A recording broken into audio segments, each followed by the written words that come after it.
Hello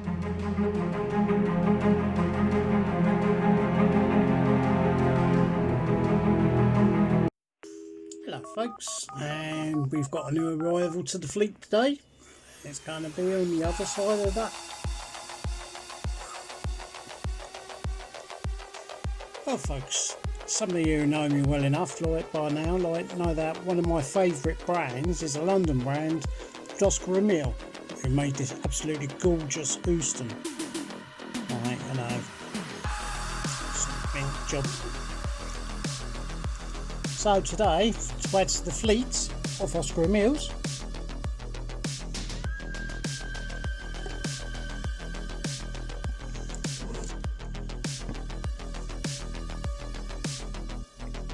let's have a look at this.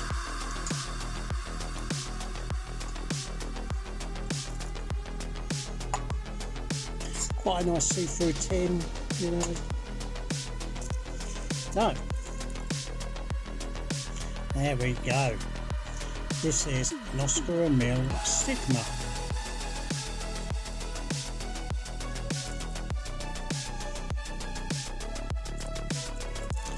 It's a dual mode thing.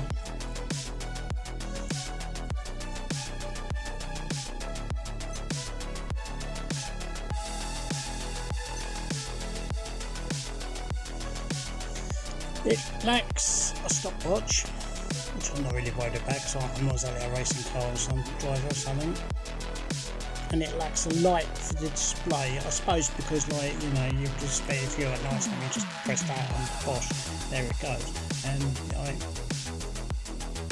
it's got a solid crown guard. All you have to do is get your finger up at the back and you can pull it up into set mode. There is no lumen on the hands. That button doesn't seem to do anything at all. I have no idea what it's for.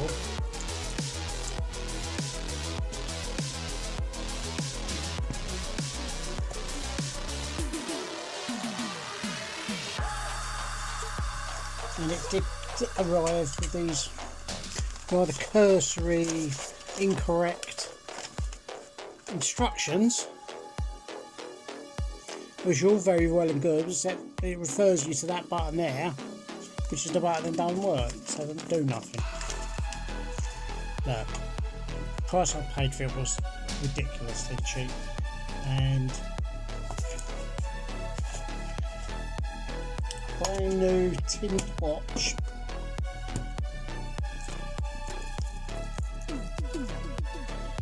By a brand that I do like, because Oskar Emil is a London brand like me. Well, I'm not a London brand, I'm just me. You know, but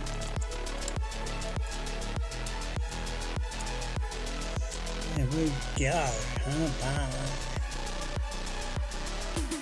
I mean, it's a real in your face. Now, this is the first Oskar Emil I've got that hasn't got solid links. Those are rolled and packed links. But you put it on there. This Houston is considered to be quite a big watch. Put the size of the two together. So, so that's really all I can say about it. Or, you know, it does what it says on the tin. Or, you know, well, kind of. It's got an alarm on it. It's got dual time. And obviously like analog time as well, but I mean, it's got a lot of presence.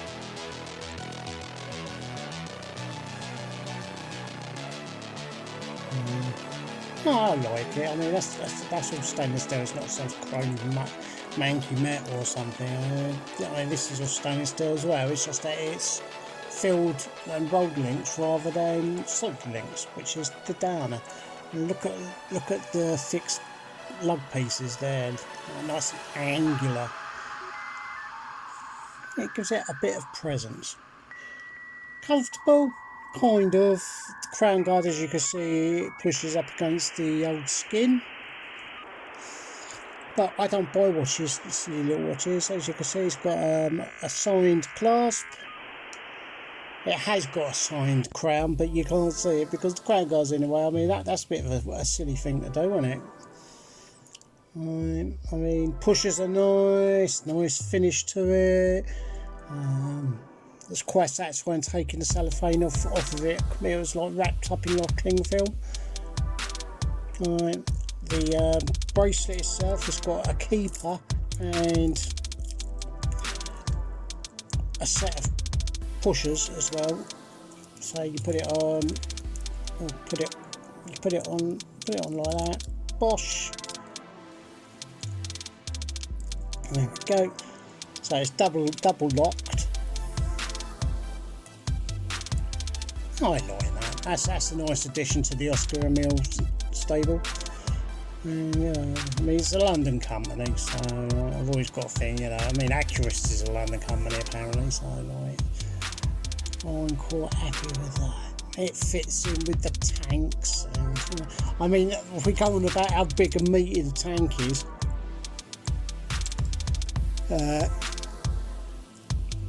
it's a bit bigger than a tank. So just take this to the up view and we'll finish it off up there.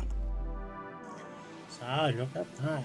Now you can see what I mean about how bloody big. I mean that like, you know, lug to lug. I look at, I mean, it's nearly as wide as my wrist. You know, I haven't exactly got you know, thin widdly little wrists either. Like, it's got a lot of presence. It's a big shiny solid chunk of metal on your arm. You know, it feels comfortable. It's smooth. There's nothing jaggy or anything. So yeah, the thing with that aromatic is the buckle there has been causing me a bit of pain. Doesn't what this weighs a hell of a lot more though. This does, and that's the difference because this is solid links. This is folded and filled links, right, or rolled links. You know, you can tell that there's a weight difference. This is absolutely weight, you know. I reckon you've got a good £1/4 at least on there. Knuckle duster sort of thing. So comes with a tin. Comes with instructions, nothing else. New old stock, you know, silly little price. Sigma, black and blue. So, how are you all coping with the weather? I mean, my God, down here, right, I'll tell you straight away, you know, I feel like I'm melting. I mean, I've had to lay down twice today because, like, the heat is so much. It's like, oh, I'm going to pass out. I can't wear bloody face masks anymore because, like, I couldn't breathe the other day from wearing one. You know, I mean, like, I was in the chemist yesterday and I said, I'm really sorry, I can't wear a face mask. No, don't worry about it. We thought you were silly wearing one because, like, your medications. Oh, that's good, isn't it? Like, you know, of course, you go to some of these shops around here, like, you ain't got a face mask on, and they go, oh, why are you not wearing a face mask or thing, you know what I'm saying? Well, what's got to do with you, you fucking arsehole? Excuse my French, but, you know, what COVID has done, it has given all these petty little bastards out there, like, you know, an excuse to shout at people that they wouldn't dare dream of shouting at, but they can because of COVID, and if they don't like it, then the police get called on them. You know, I have had to use Asda's for electric the other day. Like, it's the first time I've been in it, but I don't want to go back in there. I mean, it's still full of shit. Like, you know, they're very rude. Like, you know, and all because, well, one woman thought she could shout at me and berate me and embarrass me in front of other people. Well, sorry, Asda's, we don't want to know. So if there's somebody from Asda's that's watching this up in head office, like, you know, do take a look, because I did make several email complaints about this. You know, you shouldn't shout at people in a store, especially when that person's not shouting at you and has actually been quite polite and calm and everything else. You know, and then she like threw her toys out the window because I said, well, excuse me, aren't you supposed to be wearing a face mask? And stamped off, like, you know. So, you know, if you're going to attack people from a position, make sure it's a position of strength.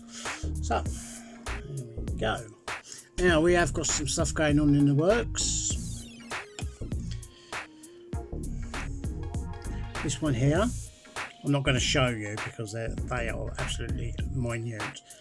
I've actually got the in here I've got 2 second hand pinions, which I'm going to take the elbow off on the inside of the back, drop the old broken one out, take the broken one off the front, pull it off the hand, put the new one in, second hand, straight on, and that'll be a wearer. That'll be another one saved from the scrap. What's something else? Yeah.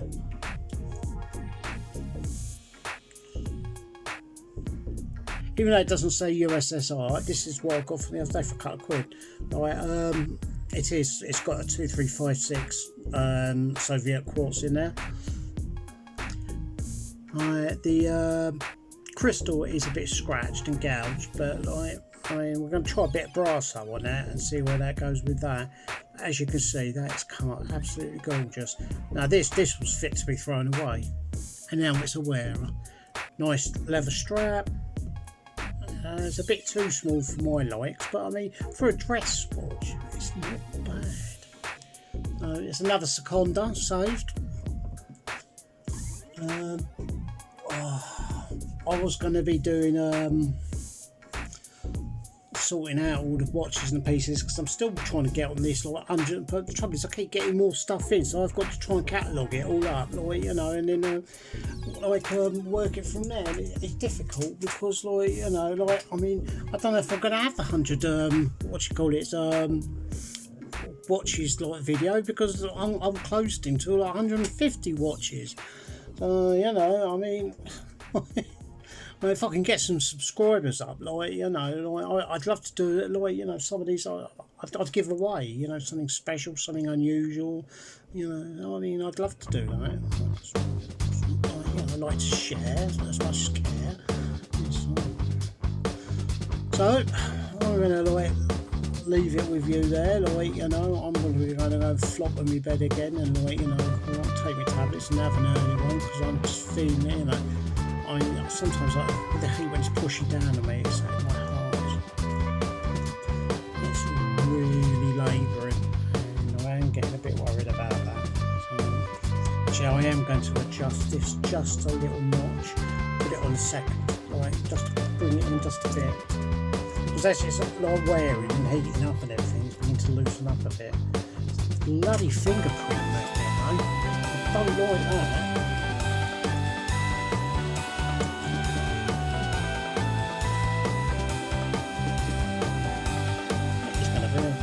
Bit of an issue, that is.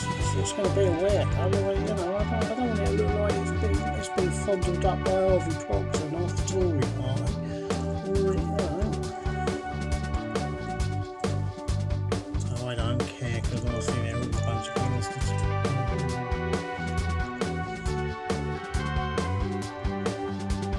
It's a nice bit of steel, and the thing is, right, what it is with stainless steel and everything else, right, is that a lot of these companies are still charging double dear for, like, you know, for anything made out of steel.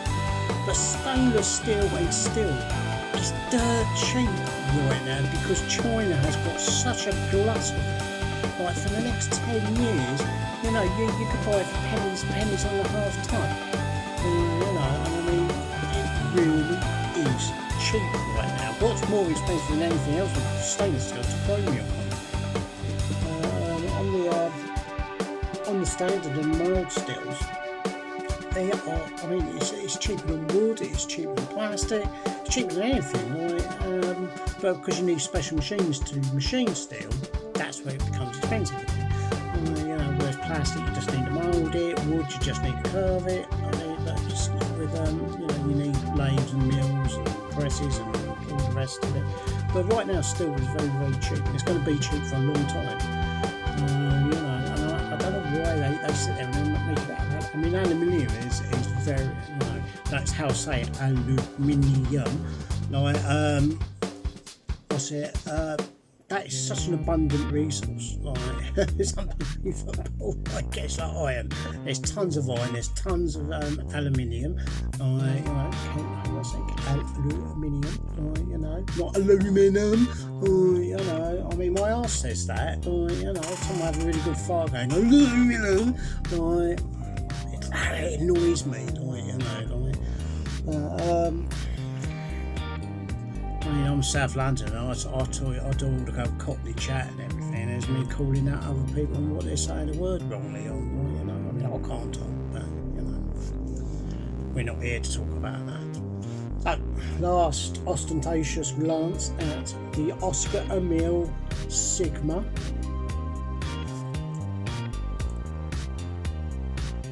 I mean, I'm not really a great fan of LED and LCD in analogues, to be honest. I mean, the only thing I might have a thing about is it's an Accurist Flightmaster, which are actually very, very, very good watches. I mean, it is a lot of presence on your wrist. It's a big, for a big chunky bloke like me, it's a big chunky watch. You know, you whack somebody in the mush with that, like, you know, they're going to stay whacked. Right, I'll give it a double thumbs up, and I will catch you in the next one. Toodle pipski.